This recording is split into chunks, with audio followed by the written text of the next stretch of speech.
Okay, hari ni Mira nak cerita pengalaman masuk court atas kesalahan trafik. Kesalahan dia ialah memandu sambil menggunakan alat peranti. Alat peranti ni ialah macam phone, benda-benda macam tu lah. So, Mira driving sambil pegang phone. Tapi Mira bukan main phone untuk chatting or check social media. Mira kena masa tengah way. So, basically kalau you pegang phone, even though untuk waste pun, tu satu kesalahan. So, sepatutnya kena ada phone holder lah. So, peringatan untuk korang semua kalau drive, pakai phone holder. So, pengalaman ni very fresh sebab Mira sebenarnya baru je balik pada court and terus datang untuk syuting. So, Mira ceritalah apa yang berlaku sebab hari tu Mira ada tweet pasal ni and ramai yang DM Mira cakap diorang kena saman sebab yang sama. So, semua orang macam tengah takut takut sebab perkataan mahkamah tu macam something big lah. Dia macam, kesalahan besar ke sampai kena masuk court? Ada yang sampai tak boleh tidur. Untuk membuatkan korang yang kena saman ataupun yang bakal kena saman nanti, kita tahu kan? Jangan risau. So, Mira akan buat korang rasa lebih secure. Tak perlu takut sangat. Yes, benda tu menakutkan, tapi janganlah sampai tak boleh tidur, sampai stres sangat-sangat. Okay, so Mira akan ceritakan expectation, apa yang korang perlu sediakan ataupun apa yang korang perlu set dalam otak untuk berhadapan dengan mahkamah. Pakaian, ada juga yang tanya pasal pakaian. So, inilah pakaian Mira pergi court. Dia relax je, bukanlah kita kena masuk court macam kes jenayah ke, kena pakai formal. Tak, dia just asalkan sopan. Dekat sana dia tak ada pun nak formal-formal pakai yang arif ke tuan, tapi tak adalah sampai yang arif yang macam kita tengok dekat movie tu kan, bukan. So, dia sangat chill, relax je. Cumanya dekat dalam court tu akan ada beberapa pesalah lain. So, bukan kita seorang je. So, malulah juga. Ada beberapa pesalah yang lain akan duduk dekat macam kandang macam tempat tunggulah. Tapi orang semua boleh dengar kesalahan kita, boleh dengar apa yang kita cakap dengan hakim tu.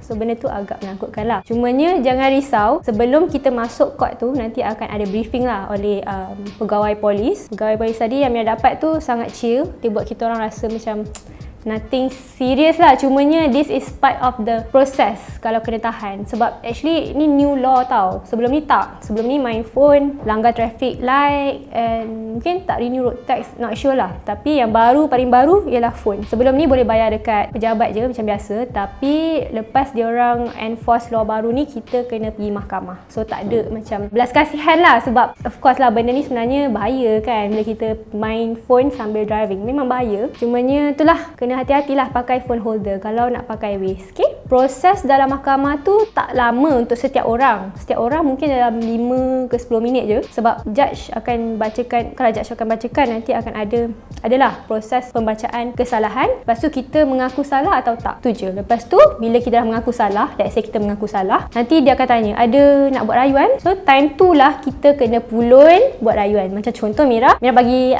alasan, bukan alasan ni betul lah nak merayu. Mira baru start balik kerja lepas PKP, baru habis belajar, ada tanggungan. Tu contoh-contoh lah kita nak buat rayuan. Okay? Kita tak boleh keluar masuk suka hati lah. Kita walaupun kita punya kes dah selesai, kita kena duduk dekat tempat duduk lah. Nanti diorang akan bawa kita sampailah semua orang yang lain dah selesai. So, kita pun boleh dengar apa orang lain buat, kesalahan yang diorang buat. Malu sikit lah sebab orang lain akan dengar lah apa yang kita cakap.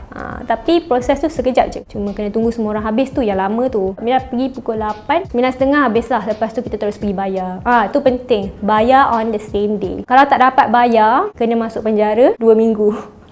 Okay, so be prepared, bawa duit siap-siap. Sebab polis tu cakap kalau kita tak bawa duit hari tu, dia tak nak teruskan kita punya proceeding ke? Kita punya case tu. Sebab kalau tak bawa duit hari tu, you pergi masuk court, you tak ada duit, kena masuk penjara terus. So, better prepare cash. Macam ikutlah kesalahan apa, dia akan beritahu maksimum tu berapa. So, prepare je lah duit. Debit card boleh pakai, cash pun of course boleh. So, apa-apa pun prepare cash. Jangan takut sangat, benda tu sound scary, tapi dia tak adalah menakutkan macam yang kita bayangkan, macam kena hentam kat mahkamah ke, ada juri ke, tak ada. Just dengan kesalahan kita, mengaku tak mengaku salah dan buat rayuan tu je.